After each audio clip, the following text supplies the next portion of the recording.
Hey guys, welcome to Pepcoding. तो आज हम इस वीडियो में बात करेंगे कि हम अपनी जीसीपी में डेटाबेस को बेसिकली कैसे चूज करते हैं for our big data storage.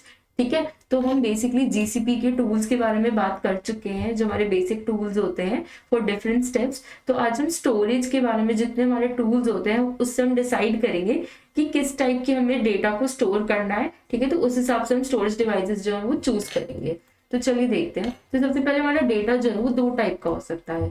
एक हो सकता है स्ट्रक्चर्ड एंड एक हो सकता है अनस्ट्रक्चर्ड, राइट। तो जो हमारा अनस्ट्रक्चर्ड डेटा होगा वो हमारा किसके अंदर जाएगा? वो हमारा सीधा जाएगा क्लाउड स्टोरेज के अंदर।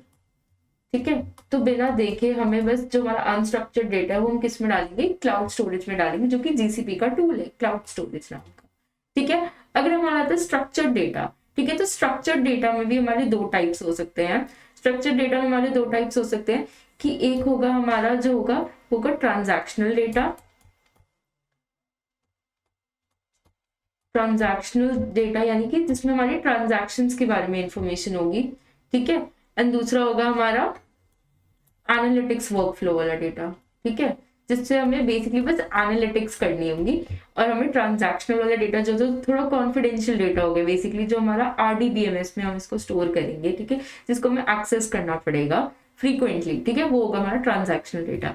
ठीक है, तो इसको भी दो टाइप्स होंगे, एक होगा सीक्वल डेटा, एक होगा नो सीक्वल। ठीक है, अगर हम इसको सीक्वल डेटाबेस में स्टोर कराना चाह रहे हैं तो हमारा आता है क्लाउड सीक्वल। ठीक है, क्लाउड सीक्वल में भी हम इसको दो तरीके से करा सकते हैं बेसिकली स्टोर। ये जो होगा हमारा होगा, ये होगा हमारा small amount of data. Basically इसके बारे में हम बात कर चुके हैं। जो सीक्वल होगा वो small amount of data basically in gigabytes को स्टोर करेगा। ठीक है, लेकिन अगर हम लार्ज अमाउंट ऑफ डेटा की बात करें, ठीक है, यानी पेटाबाइट्स में, तो हम क्लाउड स्पैनर के पास जाएंगे, क्लाउड स्पैनर के पास।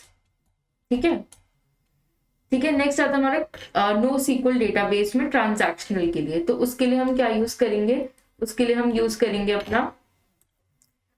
यूज करेंगे सिंपली क्लाउड डेटा स्टोर।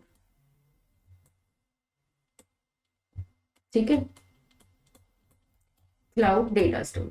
ठीक है, तो ये हो गया हमारा ट्रांजैक्शनल के लिए। अब जब हम एनालिटिक्स की बात करते हैं, ठीक है, तो एनालिटिक्स में भी हमारे पास दो टाइप के होंगे। ठीक है, एक होगा जिसमें हमें सिर्फ मिली सेकेंड लेटेंसी जो होगी वो अलाउड होगी। ठीक है, एक में हम थोड़ी सी लेटेंसी जो है वो अलाउड कर सकते हैं। ठीक है, मतलब हमें बहुत इमीडिएट रिजल्ट्स चाहिए होंगे, और एक हमें, ठीक है, नॉर्मल जो रिजल्ट्स हमें आते हैं। तो जब हम मिली सेकेंड लेटेंसी की बात करते हैं तो हम बात करते हैं कि हमें बिग टेबल यूज करेंगे यहाँ पे हम। ठीक है, मिली सेकेंड लेटेंसी के लिए हम बिग टेबल यूज करेंगे, और जिसमें हमें थोड़ी सी लेटेंसी अलाउड हो उसके लिए हम क्या यूज करेंगे? Big query.